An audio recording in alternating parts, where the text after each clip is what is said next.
All parties Hurriyat conference has said that the Indian BJP government's stubbornness is the biggest hurdle in the peace in the region and impediment in resolving the Kashmir dispute. APRC spokesman Advocate Abdul Rashid Minhas in a statement issued in Srinagar expressing serious concern over the might policy and curbing the rights of the people, including the ban on July 13th March by the Bharatiya Janata Party regime, urged the world community to take notice of the dire situation in the territory. India is trying to consolidate the military occupation and defame Pakistan and the Kashmir freedom movement under the guise of the Amarnath Yatra. India has deployed thousands of additional soldiers in the name of protecting the Hindu pilgrims and are launching new operations to harass the people of the occupied Kashmir. 3 Indian Central Reserve Police Force personnel were injured in a road accident in the Ganderbal district today. The Indian CRPF personnel were injured after their vehicle overturned near the Zedmore tunnel in the Ganderbal district. President of India on Monday appointed senior Bharatiya Janata Party leader and the former Deputy Chief Minister of occupied Kashmir, Kavinder Gupta, as the new Lieutenant Governor of the Ladakh.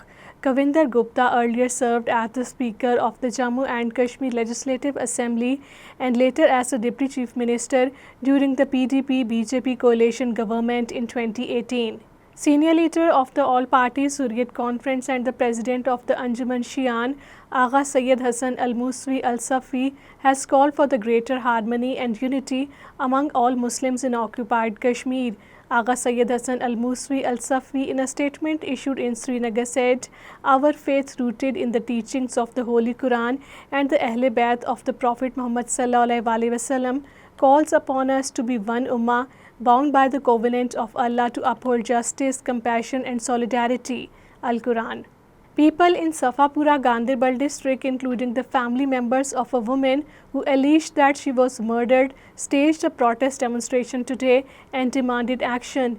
As per the protesters, a 28-year-old woman was kidnapped and murdered by one of her relatives and demanded swift police action and justice to the victim's family. Chief Minister of occupied Kashmir Umar Abdullah has said that the July 13, 1931 massacre is the Jallianwala Bagh of the Kashmiris, where the people sacrificed their lives while fighting against the British back rule. Umar Abdullah, in a post on X, expressed his deep displeasure over the wrong portrayal of the martyrs of July 13, saying that the real heroes who resisted the British rule are now being wrongly portrayed as the villains just because they were the Muslims.